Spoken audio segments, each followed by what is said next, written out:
শুক্রবার শহরে রাতভর বৃষ্টি। কলকাতায় এক ধাক্কায় 5 ডিগ্রি নামল পারদ। শনিবার সকালেও আকাশের মুখ ভার, রোদের দেখা নেই, ঝিরিঝিরি বৃষ্টি। এবং শনিবার সারাদিন এমনই আবহাওয়া থাকতে পারে বলে জানিয়েছে আলিপুর আবহাওয়া দপ্তর। দক্ষিণবঙ্গের একাধিক জেলায় কালবৈশাখীর সম্ভাবনা, হতে পারে শিলাবৃষ্টিও, এমনই পূর্বাভাস দিচ্ছে হাওয়া অফিস। ভারী থেকে অতি ভারী বৃষ্টির সতর্কতা জারি করা হয়েছে উত্তরবঙ্গে।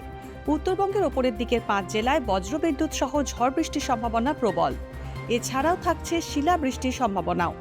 ঘন্টায় 50 থেকে 60 কিলোমিটার গতিবেগে দমকা ঝোড়ো হাওয়ার পূর্বাভাস দার্জিলিং, জলপাইগুড়ি, উত্তর দিনাজপুর এবং মালদায়। এছাড়াও ঝাড়গ্রাম, পূর্ব ও পশ্চিম মেদিনীপুর এবং দক্ষিণ 24 পরগনা জেলাতেও 30 থেকে 40 কিলোমিটার গতিবেগে ঝোড়ো হাওয়ার সাথে বজ্রবিদ্যুৎ সহ বৃষ্টির সম্ভাবনা। কলকাতায় শনিবার বিকেলে কালবৈশাখীর সতর্কতা। ঝড় বৃষ্টির সঙ্গে হতে পারে শিলাবৃষ্টিও। মৎস্যজীবীদের সমুদ্রে যেতে নিষেধাজ্ঞা জারি করেছে আলিপুর। যদিও সোমবার থেকে পরিস্থিতির উন্নতি হবে বলেই জানিয়েছে হাওয়া অফিস। তবে আগামী বুধ বা বৃহস্পতিবার পর্যন্ত উত্তরবঙ্গে ঝড় বৃষ্টি চলবে। সঙ্গে দার্জিলিং, কালিম্পং, জলপাইগুড়ি, আলিপুরদুয়ার এবং কোচবিহারে ভারী বর্ষণের সতর্কতা জারি করেছে হাওয়া অফিস।